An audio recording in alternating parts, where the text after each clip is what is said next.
Hello and welcome to my video. Okay, so this is my standard size painting, 80 by 60 centimeters. And have you ever wanted to paint a picture out of nothing? In other words, just make some marks on the board. Get a bit more, sorry, all these noises in the background. I'm just trying to get the top off my oil bottle. Everything's child-proof nowadays, and of course the older you get, the harder it gets to open. Right, so seriously, have you ever wanted to paint a picture out of nothing? And I possibly hear people saying yes. It's an extremely good way to introduce yourself to painting. And the reason being is because you take away all of the elements that can induce fear. So by that, I mean you take away the need for the ability to draw. I suppose in a way it is drawing. It's drawing with paint, but it's not precise drawing with, you know, like a pencil or ink, anything like that. And that means that whatever you do can't be wrong. Sounds like too good to be true, doesn't it?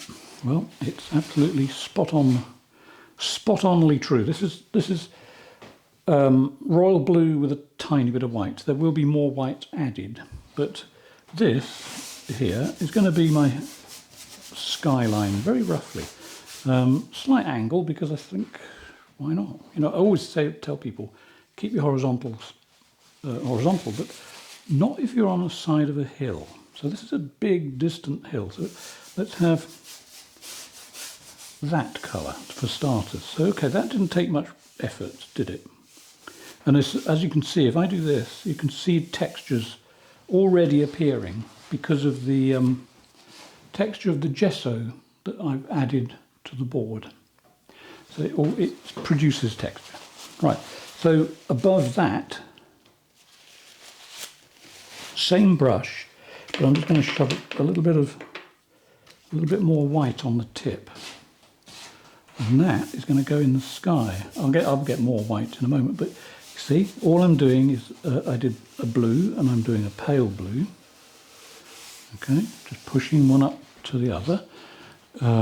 It's subtle. It always is subtle to start with this sort of painting. Normally, I have to say, normally my paintings aren't known for their subtlety. They tend to be known for in your face. So let's try a little bit of subtlety. Let's also try and find a tube of white that I can open. Oh, it works. Right, so this paint is going to have a lot of colour on it. I mean, there's a fair amount of oil too, but quite a good substantial lump of colour.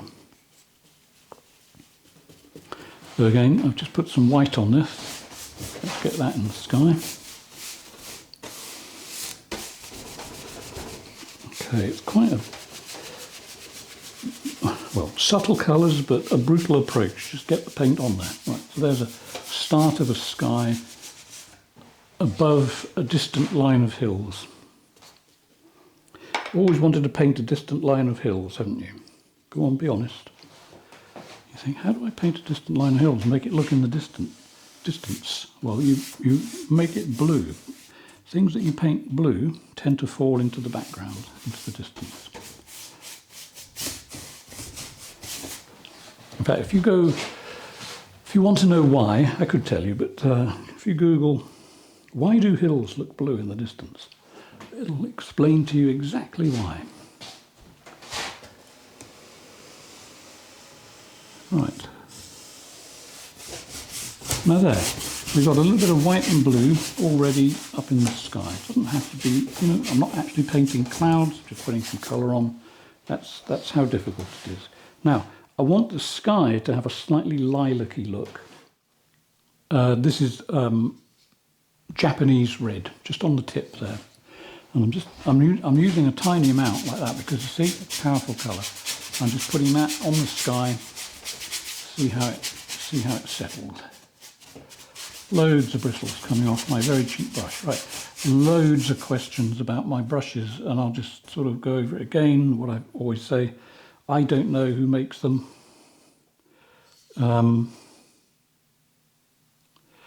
There's a barcode, but that's just for the shop.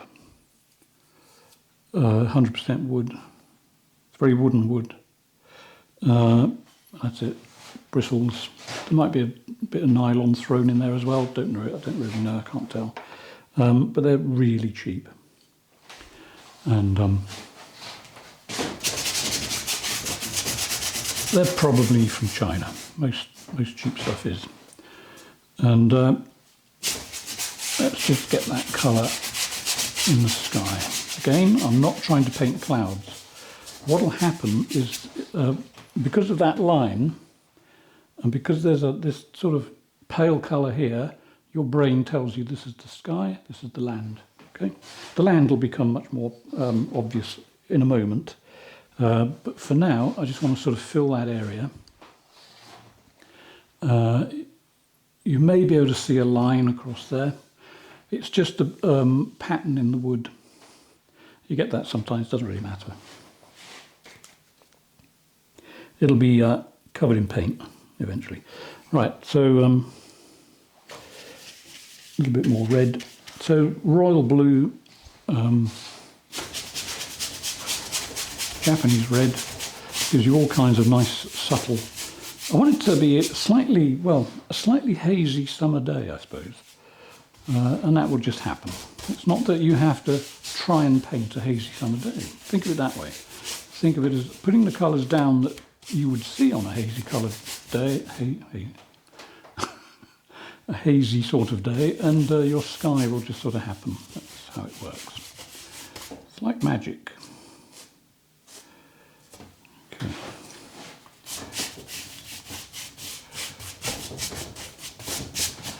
There we are. Interesting colours, quite nice, quite subtle. And let's put a patch of that there, and that'll be useful later. But it won't be, I don't know, will it? Well, there's no point me saying. I was going to say it won't be one of these tumultuous skies, but who knows? My inner tumultuous sky may just take over and I won't be able to stop it, so we'll just have to see how it goes. There we are, interesting. And the difference between the land and the sky at the moment is a lot stronger than I want it to be. It is going to be a lot more of a blur along there in a moment. I just want to fill the top, get that all working.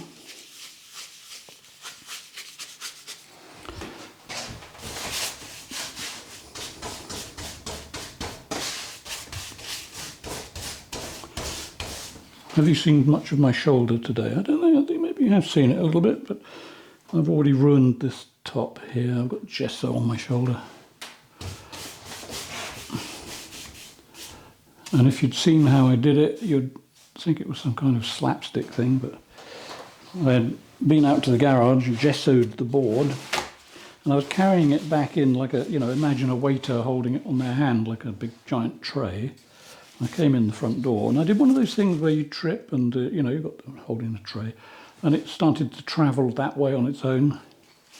So I had to go and catch it, and then I caught it, and then a bit more and a bit more and a bit, and then eventually it hit the ground. But before it hit the ground, it hit me.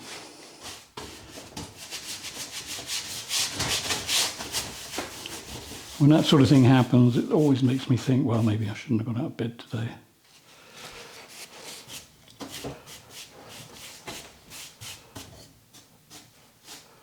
So there we are. I've got a few people at the moment have actually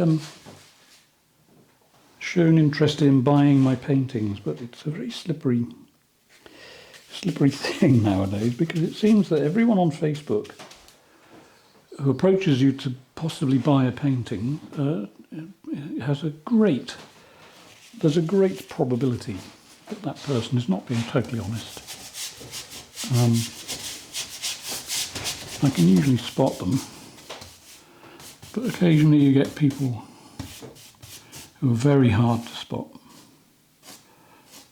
All the normal signs of a scammer. This might be useful for painters who are selling their work. You know, you've got to be really careful. For instance, I will never sell a painting unless all the money is paid. I don't do 50 now, 50% later, you know, all that rubbish, because even that can come back to bite you in the rear. So I tend to insist all money up front, and then I might consider selling. But the thing is, I mean, I have an advantage, right? I'm not wealthy, but I have an advantage. I don't really care if I sell a painting or not, because I actually just enjoy painting it and teaching it. You know, and YouTube keeps me going, and my extremely generous patrons. You all know who you are. Some people put names at the end of their video of all their patrons. I'm not sure that I will do that. I don't know. There may be some people in there who want to remain anonymous. So I won't do that. But you're all wonderful. You all know who you are. And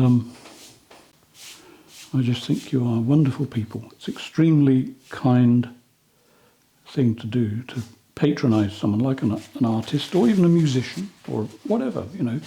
My Patreon page covers lots of different disciplines. I just happen to be a painter.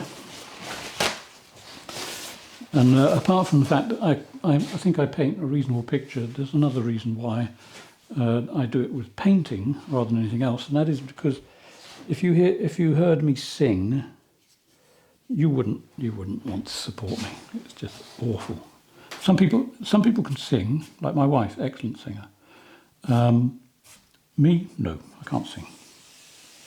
Tried. Doesn't work for me, and I can't play a musical instrument either. It's just not something I mastered. Okay, so that's a softer horizon. All the fun starts down here in a minute.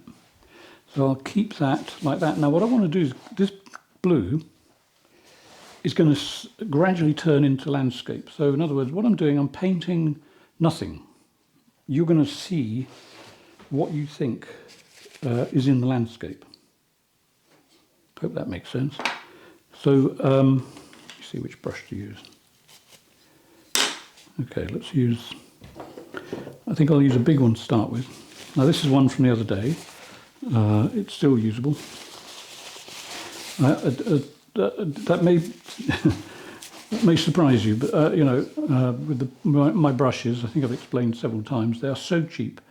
It would be more harmful to the planet if I clean it.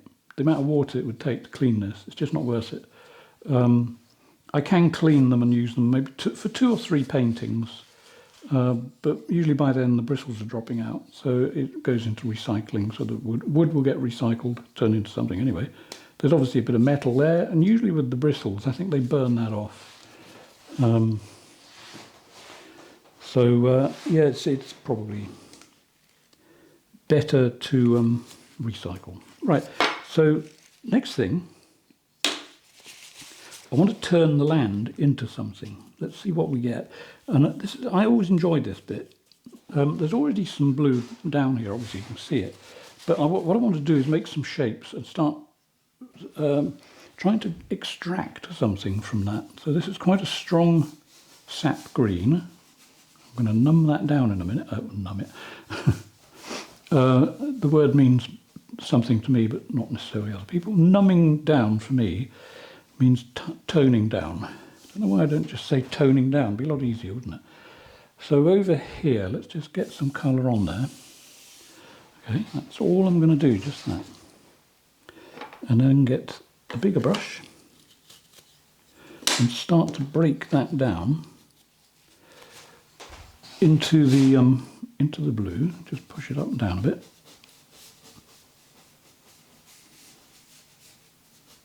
So notice I'm doing this. Bristles pointing at the ceiling. Trust me, it does have an interesting effect. So you can slide it that way, make it go up and down, slide it back and forth. Just imagine you are the inside of your desktop printer, back and forth, like, you know the way you go, making horrible noises. And then just get some shapes happening in there. Right, so that's going to be quite distant stuff. Right, so that's toning in quite nicely. So next thing is to get some, let's find another brush, okay, slightly smaller. This is a 40 millimeters. Just make sure the hairs aren't going to drop out. And on this, I'm going to get some light green with a bit of oil added. Linseed oil, it's all I ever use. People ask me, they say, well, how do you thin your paint? Well, you thin your paint with linseed oil. Some people thin it with thinners. I tend to look upon thinners as brush cleaner, you know, turpentine, and I don't like the stuff, as you also probably know. So I avoid it like the plague. And then this, all I'm going to do is just sort of work the two together so that I build up a landscape in your mind. And then, surprise, surprise, bit of yellow ochre. Let's have, with oil. I'm adding more and more oil as I get to the foreground. And I think we'll have that there, like so. Yep, there we go. That's the end of subtlety. So this is just a start. This is not like, oh, that's finished, you know, nothing like that. It's just a start. So what I want to do now is get some paper, quite a lot of paper, and then just sort of see what happens when I do this.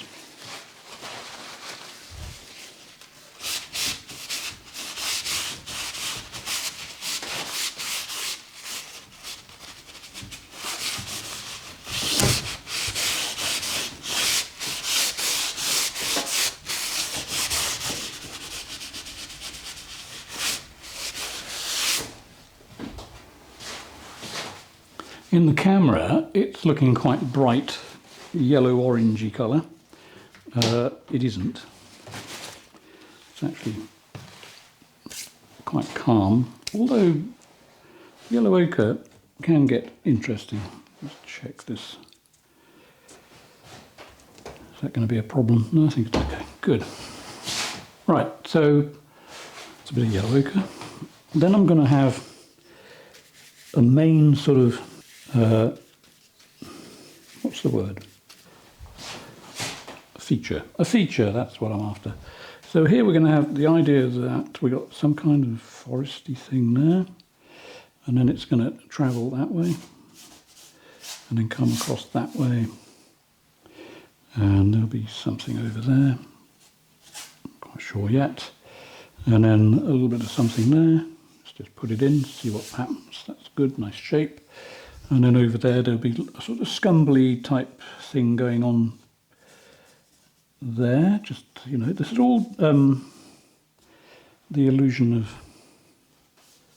detail. Okay, let's try and get some distance. There we are. So now, because of this shape, and because of this shape, that leads us across the painting. That gives us the feeling that there is distance and perspective. Another go with the paper, just to see really if I can make it interesting and or intriguing. I'm trying not to use interesting.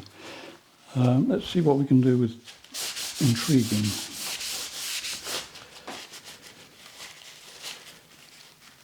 Let's have some shapes like that, and then across.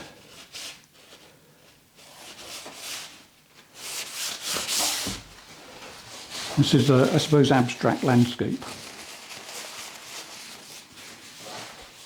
There's different names for this sort of painting. I think abstract landscape, abstract tonalist landscape, maybe. I'm not anti-abstract. Some people think that I don't like abstract paintings. I'm not anti-abstract, just most of it. Some of it I like. Some of it I just find, I don't know, I put it in the same, same class as rap music. Just don't want to know. Don't know why. I just don't know. Okay, there we are. There's some interesting little things going in there. Okay, let's have one of them. You see, I'm not drawing anything. All I'm doing is making shapes. And as I said, you know, there's no pencil, no charcoal, no ink, just paint. And I think we should have a brownish colour here. Why not? Let's have a brown. It won't stay quite that red. It's a little bit violent, isn't it? But there'll be, you know, something there. What'll happen to it? I think it'll be blocked off by something there. I think we'll have a little touch of it over this side. Just some textures in there. Just, you know, don't worry about the thing. Just let it flow. Over this side, I think we'll add a bit of white. Same brush, just see what happens to it.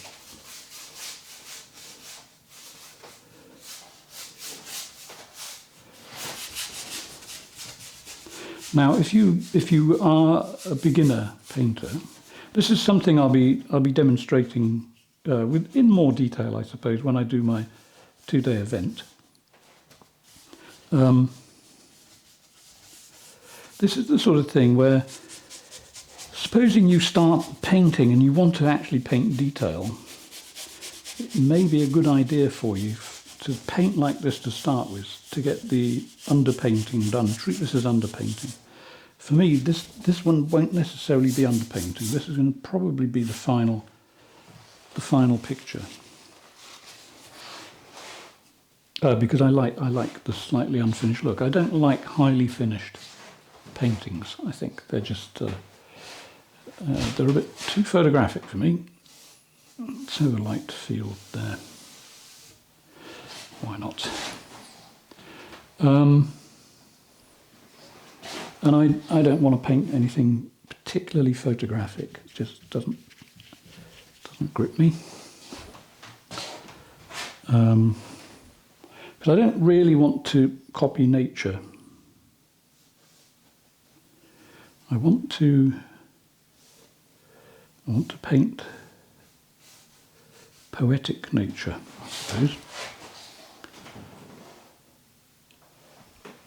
Something that's got feeling in it. Now, some of the sky colour, I'm going to use some of that because they're all related better when you do that. You know, it's called local colour.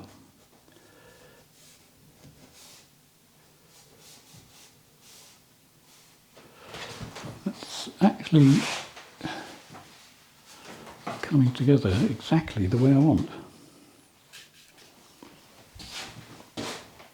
Let's put in some things that we don't know what they are now.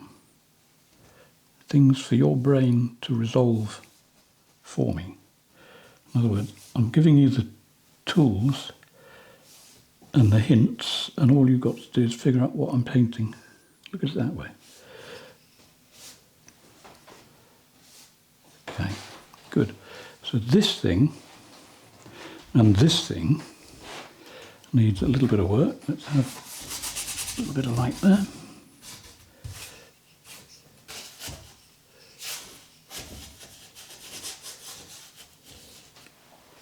Who knows what's going on? I don't. And that applies to most things in life.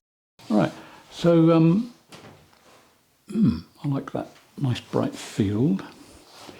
This is the same brush that I was using on the first painting, and also the same brush that I did these dark greens with. But because they've got dark paint on them, doesn't mean to say you then have to go out and get the turpentine. You can just wipe your brush. You can pull off quite a lot of paint just with a tissue, or paper towel rather.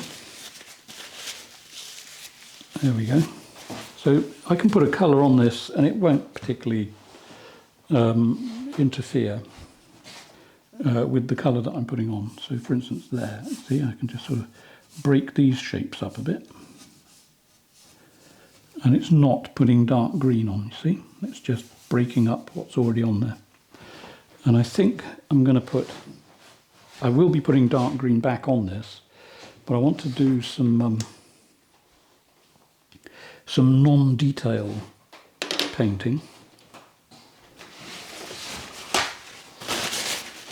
So I'm going to use a palette knife, and the reason I'm doing that, just with some lighter colours, well, in fact, when I say lighter, I mean white. White with a bit of light green, very subtle pastel green. It'll probably look white when I put it on the painting, but that might change, you know, when I photograph the thing properly. You'll see. Let me have a little think here. Let's have a little something there. I don't know what. There we are. There's one of them. There's another. There's a little hint of something over there.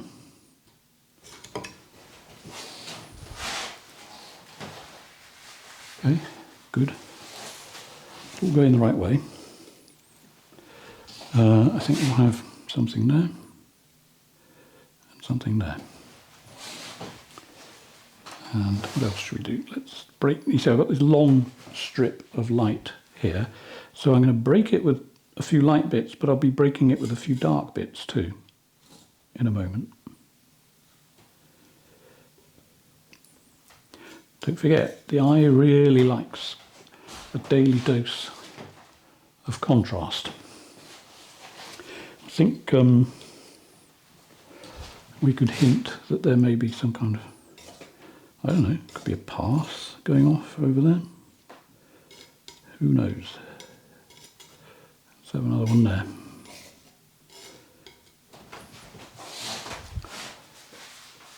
Okay. It's definitely different. I did feel like something different today, I have to say. Occasionally get that. And let's put a little bit of that into there.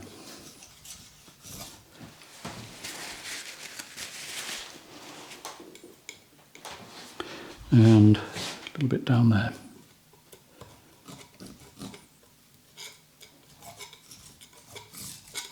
Now this is one of these things, when I do something that's, you know, quite radically different from my usual stuff, I put it on Facebook so that people can see this and then they can go and watch my video if they so desire.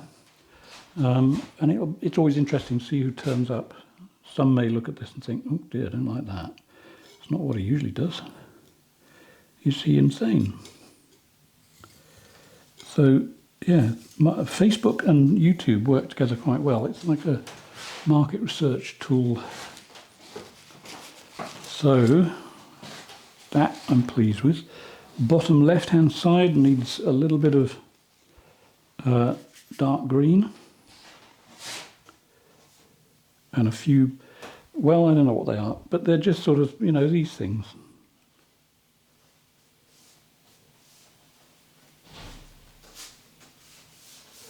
Like that. But of course, every now and then, a few dark ones, and I want a turn and a change of angle there.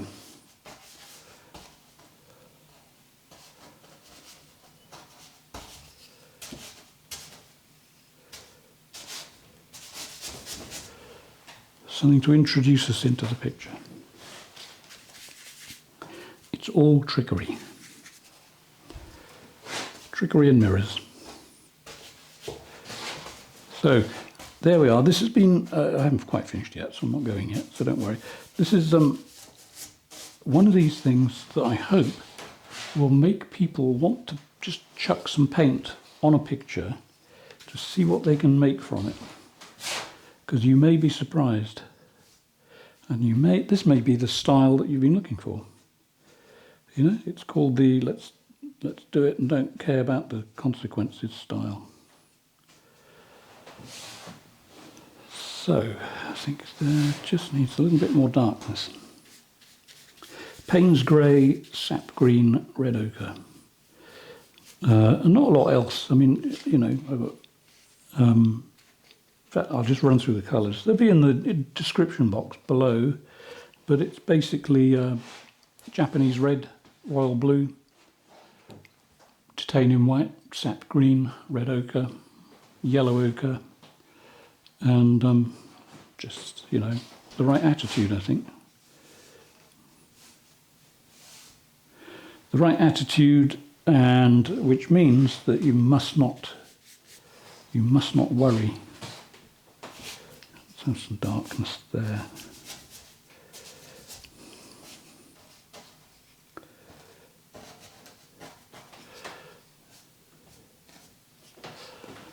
There we are. Sort of interesting. Something bugging me slightly. Just can't quite put my finger on it yet. I think it could be that needs to raise up.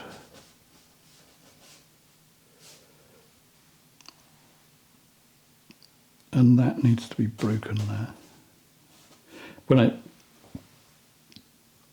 When I say broken here, I mean this line coming down. I think that just needs to stop there. And in fact, that needs to come down. Yes, that's what we're missing. We're missing that. It may sound silly, but it means something to me. Okay, so over here now, we've got this nice bright field with something going on. When I say that, I mean a bit of light hitting it. Why didn't I say that in the first place? Oh well, there you go. And I think that line there just needs a few little features on it.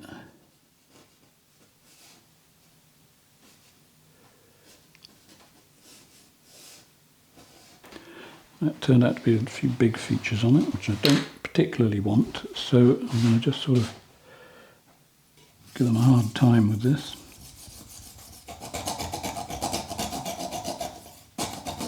Let's just sort of mash it up, see what happens when we do that. That may be all it needs.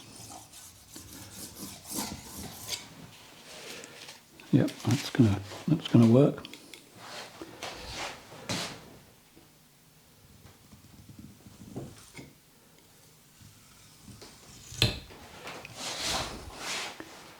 See, I'm going back and forth from that to the camera all the time. Because in my viewfinder, you see, it's a little tiny picture like this big, and I get to see the painting from a long way away, which is always useful.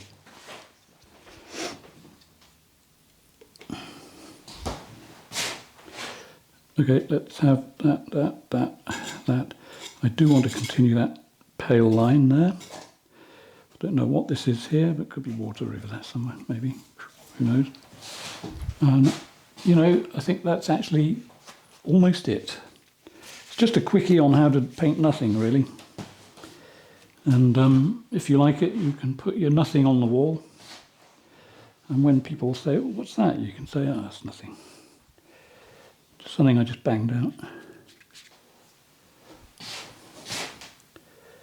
And it's absolutely true, isn't it? It's nothing. It's just a few shapes. Just want to get a little bit of light green in there because it's one of my go-to colours at the moment. Comes out the tube, ready to use. There we are. Okay, so there we are. I hope you've enjoyed that. A little bit different. And yeah, if you want to come to my 2-day event, which is very soon, as I said, 6th and 7th of January, the link is below. The 20th of January, the one after that, that's just a normal Zoom where I paint something in about an hour. And then we chat endlessly. Okay, I was going to end there, but I've just had a little rethink. And I don't like the way these strong yellows and greens just abruptly come to an end there. So I'm just going to push them into that dark space, well, dark shape, I suppose, more than anything. And I first of all, I'd like to also say sorry for getting in the way. I've really been forgetting that I'm videoing and actually showing too much of my shoulder. How am I doing at the moment? Well, too much of my hand now. I'm going to have to rethink all this positioning of how I go about doing this. Yeah, I think that needed just a little bit of... It needed to come into the dark area slightly more gently. It was just not right. And if it isn't right, I can't let it go. So let's just pull that into there. And that into there, just a touch. Much more interesting. And what else should we do? I think I might continue just a little bit on that side, and then we're done. So yeah, if you like this, please click the little thumbs up icon. Please subscribe if you haven't subscribed, and click the bell icon. You'll know when I next put up a video. And what else? Oh, there. Yeah, that's nice. A couple of those there. A little bit of that. A little bit of thattery. What else can I tell you? Yeah, it would be wonderful if you came to one of my Zooms or my 2-day event. Everybody that has attended so far, I think, anyway, has enjoyed it. So I don't think anyone's complained. Not yet, of course, there's still time. I've only been doing it for just over 2 years. So, yeah, it would be nice to see you. And of course, you can ask me any questions that you may have asked me on YouTube that I might have missed. Because I can't answer every query. I just don't have the time. It's not that I don't want to. It's just time gets the better of me. Okay, I think we're almost done. The only thing, one last thing.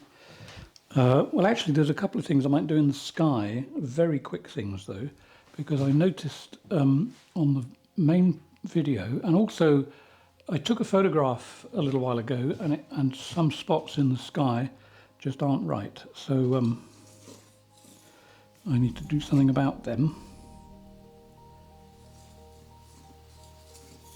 And then I've got to get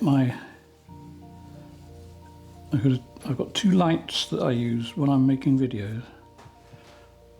One behind the camera to the right, one behind the camera to the left. And I've got to get one of them upstairs because my wife has a class. And if you take a look at her YouTube channel, you can see what she does. And maybe even go and subscribe. You never know. Maybe what you're looking for. Right, I'm done now. I think this is the last touch or 2. There we are. Okay, so quick imaginary abstract landscape. How to paint nothing. Thanks for being here. Bye for now.